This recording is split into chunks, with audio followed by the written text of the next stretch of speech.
Les amis, bonjour. Dans cette vidéo, on se retrouve pour analyser ensemble les matchs du jour sur le mondial. On a 4 matchs, dont les matchs du groupe G et du groupe H. Dans le groupe G, nous aurons Suisse-Cameroun, Brésil-Serbie, et dans le groupe H, Uruguay-Corée du Sud et Portugal-Ghana.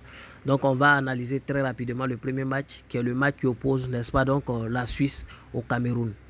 Voilà, on va rester dans l'évidence. C'est vrai qu'on a beaucoup de surprises dans ce mondial, mais on ne va pas esquiver l'évidence. On va rester dans le réalisme. Voilà, pour ce qui peut se passer dans ce match. Dans ce match, ce qu'il faut savoir, c'est qu'au niveau de l'état de forme actuel, quand on prend les 10 derniers matchs de la Suisse, vous allez constater simplement qu'ils ont remporté 4 matchs pour 5 défaites et 1 match nul. Et quant au Cameroun, sur les 5 derniers matchs, c'est 4 défaites pour 4 victoires pour 2 matchs nuls. Mais quand on regarde les équipes contre qui la Suisse a joué et les équipes contre qui le Cameroun aurait joué, on se rend compte automatiquement que la Suisse a croisé de gros calibres par rapport donc à l'équipe de Cameroun. Mais ce qui est intéressant, c'est que dans la plupart des matchs du Cameroun, en l'occurrence 9 sur 9 des 10 derniers matchs, le Cameroun n'a pas venu à trouver le chemin des filets, de même que la Suisse sur 8, n'est-ce pas, donc des 10 derniers matchs.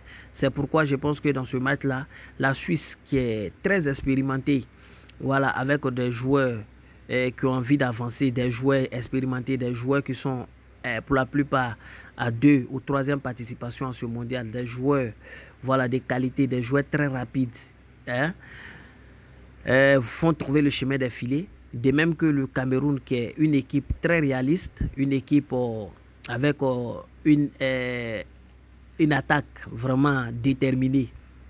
Voilà, tenue par quelqu'un de rigoureux, tenue par quelqu'un de vif. Et je pense que simplement dans ce match-là, les deux équipes vont trouver le chemin des filets, étant aussi bien que au niveau de l'état de forme, aucune équipe ne soit en forme que l'autre. Au niveau défensif, il faut savoir que les deux équipes plus ou moins encaissent dans la plupart de leurs matchs, ce qui veut dire qu'au niveau de la défense, c'est pas trop ça, mais offensivement, les deux équipes ont le niveau pour trouver le chemin des filets. Donc c'est mon pronostic dans cette rencontre. Je ne vais pas en dire plus. Et les deux équipes se sont jamais rencontrées, donc il n'y a pas eu de confrontation directe. On ne pourra pas en dire plus, mais l'effet au niveau de l'effectif, vous allez constater que la Suisse a un léger avantage au niveau de l'effectif par rapport donc au Cameroun. On va retourner sur le second match de ce mondial. Sur le second match de la journée, c'est à 13h entre Uruguay et Corée du Sud. Ici, il faut savoir que l'Uruguay, c'est une équipe très expérimentée qui est habituée à jouer, n'est-ce pas, la Coupe du Monde, aussi bien que Corée du Sud qui n'est pas à sa première participation. Et ce qui est intéressant, et il y a une surprise, c'est que Young-mi Son, je pense qu'il va pouvoir jouer. Je pense qu'il va pouvoir jouer. Il est incertain, mais je pense qu'il va jouer, même s'il n'a pas débuté. Donc, ça fera un gros poids pour cette équipe de Corée du Sud qui a des joueurs très rapides, très expérimentés. Au niveau de l'état de forme, Uruguay a un léger avantage par rapport à la Corée du Sud. Au niveau de l'effectif également, l'effectif de l'Uruguay reste quand même expérimenté et très doué par rapport donc à l'équipe de Corée du Sud, mais c'est une équipe qui est vive, c'est une équipe avec une jeunesse qui a vraiment envie de jouer, évoluer et avancer. Je pense qu'ils vont trouver le chemin des filets, même si l'Uruguay va les battre. On va regarder les têtes à tête, vous allez constater que sur les 5 derniers matchs de l'Uruguay, ils ont perdu 1 pour 1 nul et 3 victoires. Et quant à Corée du Sud, c'est 1 nul aussi, une défaite et 3 victoires. Donc au niveau de l'état de forme, il n'y a rien à dire. Mais quand on prend les 10 derniers matchs, vous allez constater que la Corée du Sud en a perdu 2. Et également, quand on prend au niveau de l'Uruguay, vous allez constater qu'ils ont perdu 2 matchs. Mais quand même, quand on combine l'effectif et l'expérience à l'état de forme, on va donner un léger avantage, n'est-ce pas, à Uruguay. Donc, pour ceux qui aiment qui aiment jouer les victoires,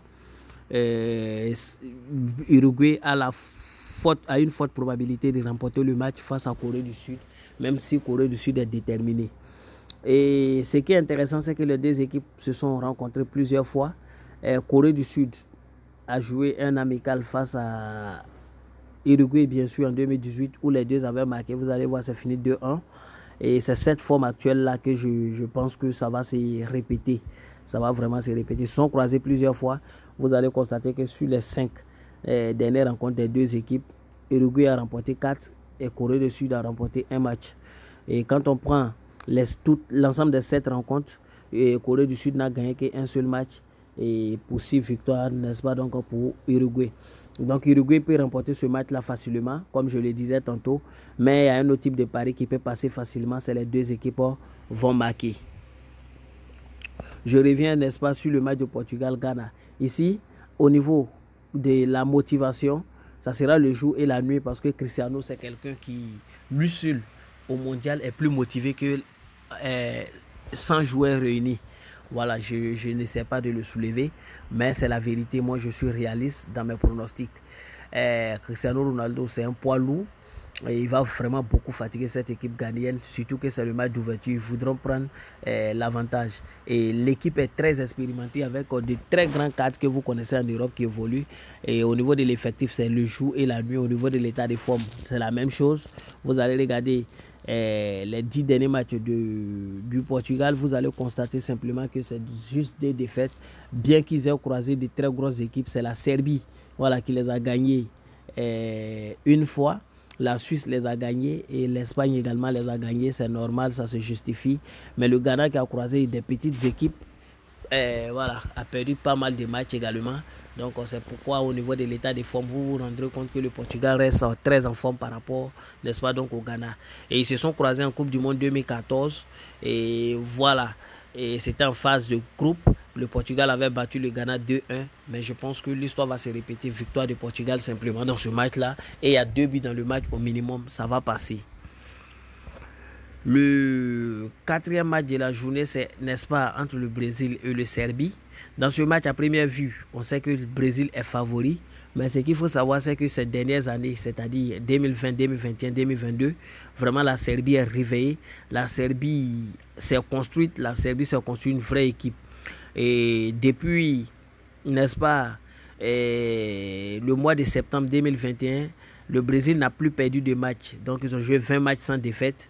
Et quand on prend les 25 derniers matchs, vous allez vous rendre compte qu'ils ont perdu qu'un seul match sur les 25 derniers matchs.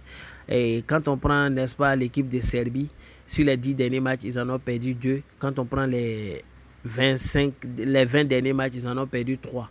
Donc, au niveau de l'état de forme, Brésil reste quand même un peu en forme par rapport donc, à cette équipe de Serbie. Et les deux équipes s'étaient déjà rencontrées 2 fois. En Coupe du Monde, bien sûr. En 2014, le Brésil avait gagné. Et c'était en phase de groupe. Et en 2018, le Brésil avait gagné également. C'était en phase de groupe 2-0. Donc l'histoire va se répéter. Victoire du Brésil. Mais un autre type de pari qui peut passer ici également. Au moins une équipe va marquer 2 fois. Voilà, ça va passer très facilement. Je pense que ça va passer. Et je vais aller maintenant dans mon... Et dans un XBet pour vous donner, n'est-ce pas, mes coupons du jour. Mes coupons, ce sont des paris individuels. Ça veut dire une équipe, un match par match, en fait. Je vais faire effectuer des paris match par match.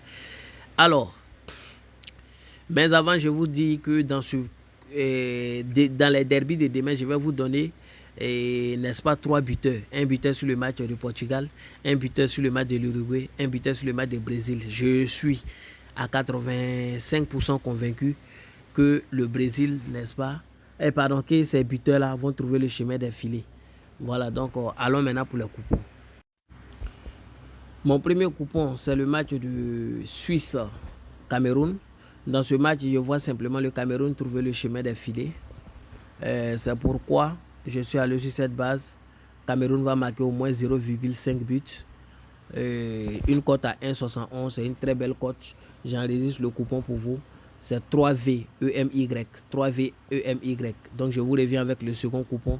Le second coupon du jour, c'est sur le match de Uruguay-Corée du Sud.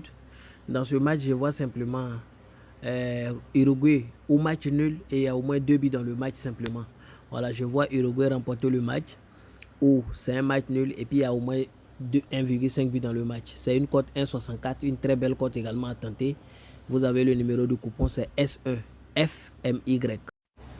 Mon troisième et avant-dernier coupon, c'est simplement la victoire donc, du Portugal Et il y a au moins 7,5 corners dans le match. C'est une cote 1,88. Une très belle cote à tenter également. J'enregistre le numéro pour vous, c'est Y2FMY. Y2FMY. Mon quatrième coupon de la journée, c'est une cote 1,75 entre Serbie et Brésil. 3 buts dans le match au minimum.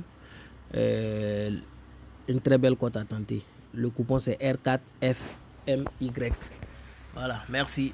Je vais maintenant vous revenir avec un dernier coupon bonus qui est le combiné, voilà, de l'ensemble de mes pronostics sur les 4 matchs de la journée.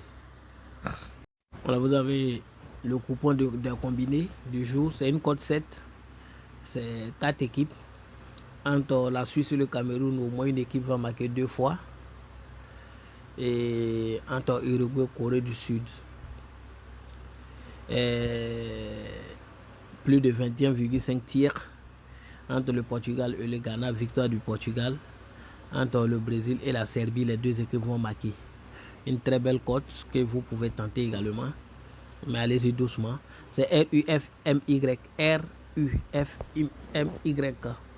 Donc, tout ce que j'ai à dire, c'est vous souhaiter bonne chance. Dans le groupe Telegram, je vais donner un autre coupon, spécialement statistique. Ça va être sur le nombre de touches. Le nombre de touches et cornets et le nombre de fautes. Et tirs. Voilà, un pari, deux pronostics combinés safe dans le groupe pour que les gens essaient de rattraper un peu les différentes pètes et tout ça. Merci et bonne journée à tout le monde. Bonne chance.